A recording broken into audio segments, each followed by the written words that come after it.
Not all your ancestors crossed over peacefully, and not all of them lived righteously. You know that.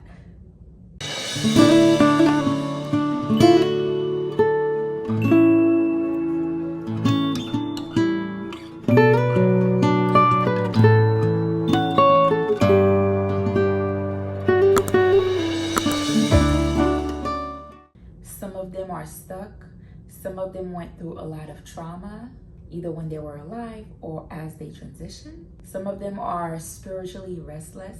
So today we're going to talk about how to elevate your ancestors with love, with ritual, with peace, so they can actually rise, protect you, and help you in your life. So what does it even mean to elevate your ancestors? Why do I need to elevate my ancestor? So before we get deeper into this, you have to understand what it means to elevate an ancestor, okay?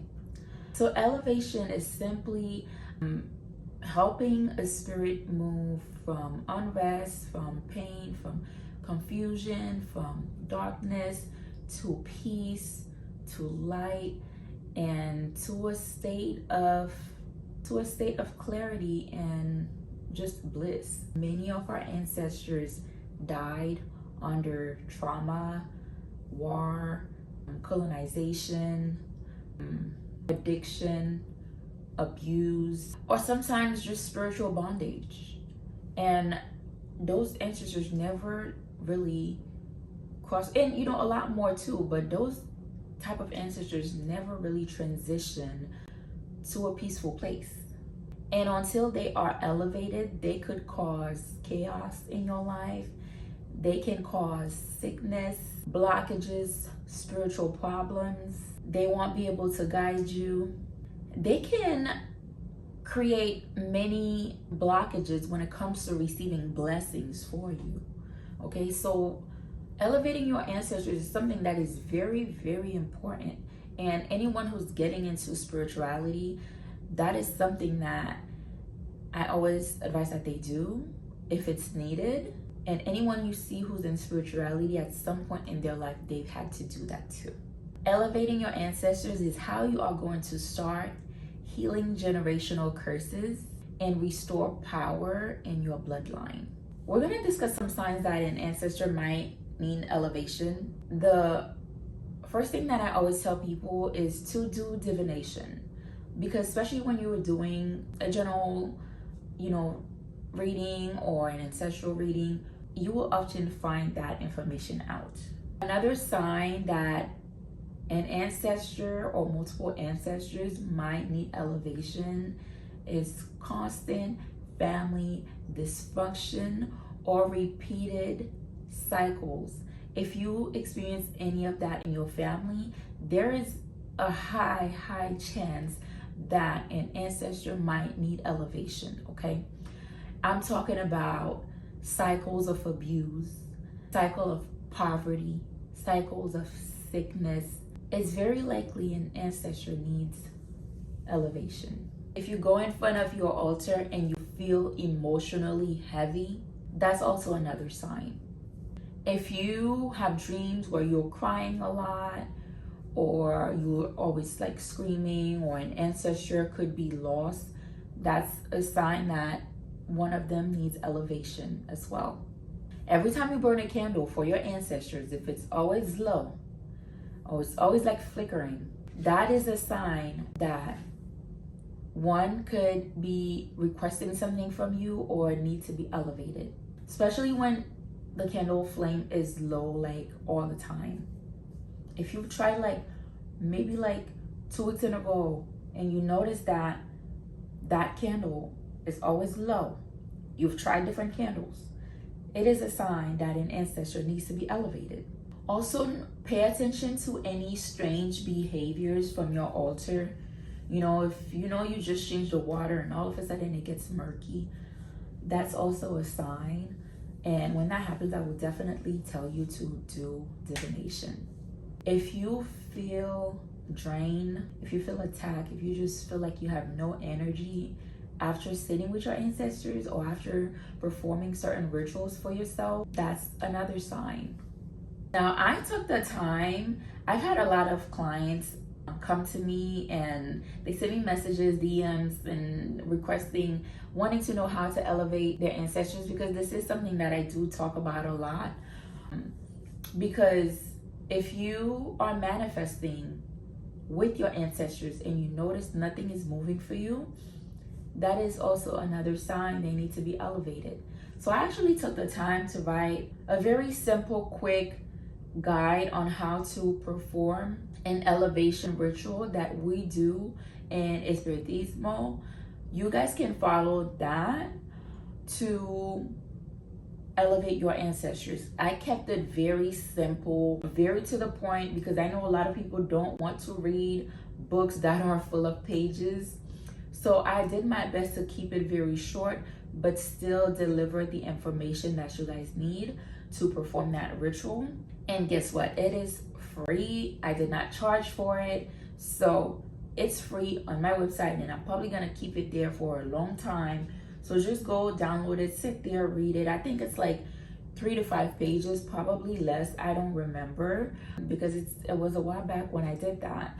But definitely go over that ritual, do it. If they ask you they need to be elevated, definitely do that, okay? Now, I also would like to tell you that depending on your practice, depending on your culture, some people do things differently. The ritual that I shared is from Espiritismo. Anyone can do that. So definitely take a look at that. Now, one practice that you can have maybe like daily is to pour libation. But when you do that, instead of just doing it for the ancestors on your mother's side and your father's side, and the ones that, you know, take an interest in you, I would advise that you say something like this. I would advise that you light a candle and pour libation, but when you do it, you want to speak to them. You can say, to the ancestors in my bloodline who are still suffering, I see you, I honor you, I give you light. You can choose to read a psalm, a prayer, or an affirmation to them as you do that as well. You can tell them something like, may you be washed clean, may you be at peace, may you find light, may you rise into light. Try to do that maybe every Monday or every day if you actually have the time to do that, okay? You know their names, you can call on their names as you do this. One thing that I like to do whenever I'm pouring libations to my ancestors, and I always ask them to rise, right? I always ask them to rise in light. And one thing that I always say is, as you heal, so should we. And when I say we, I mean like my entire family, my entire bloodline. As you rise, so should I.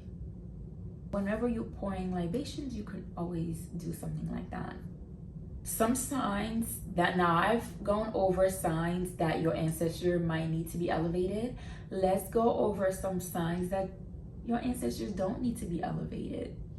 So some positive signs in your life will tell you that your ancestors are at peace and don't need to be elevated. If you notice that family patterns begin to break, that is a sign that your ancestors are elevated and are at peace.